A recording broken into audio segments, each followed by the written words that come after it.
पंतप्रधान मोदी आणि युरोपीय आयोगाच्या अध्यक्ष उर्सुला वॉन डेर लेन यांच्यात नवी दिल्लीत शिष्टमंडळ स्तरीय वार्ता ही भागीदारी नैसर्गिक आणि विश्वासावर आधारित असल्याचं पंतप्रधानांचं प्रतिपादन. भारत आणि युरोपीय आयोगाची भागीदारी जागतिक स्थैर्य, आर्थिक प्रतिरोधकता आणि शाश्वत विकासासाठी महत्त्वाची असल्याचं युरोपीय संघाचे अध्यक्ष उर्सुला वॉन डेर लेन यांचं प्रतिपादन.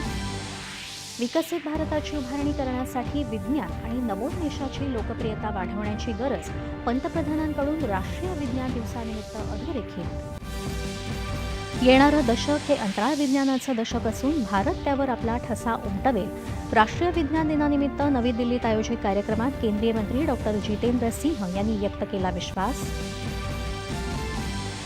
राज्य सरकारच्या 500 सेवा सर्वसामान्यांना व्हॉट्सअॅपच्या माध्यमातून उपलब्ध करून देण्यासाठी मेटा समवेत करार.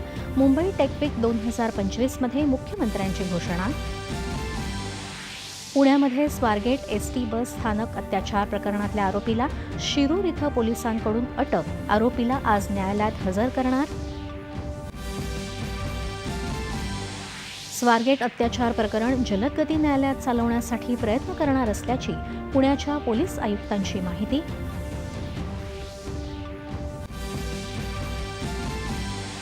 तुहिनकांत पांडे यांची सेबीचे नवे प्रमुख म्हणून नियुक्ती. सेबीचे अध्यक्ष माधवी पुरी बुच यांचा कार्यकाळ समाप्त होत असल्यानं पांडे यांची नियुक्ती. उत्तराखंडच्या बद्रीनाथ इथं हिमस्खलन झाल्यानं अडकलेल्या 57 पैकी 16 मजुरांची सुटका. 41 मजुरांच्या सुटकेसाठी प्रयत्न सुरू. प्रचंड हिमवृष्टीमुळे बचाव कार्यात अडथळे.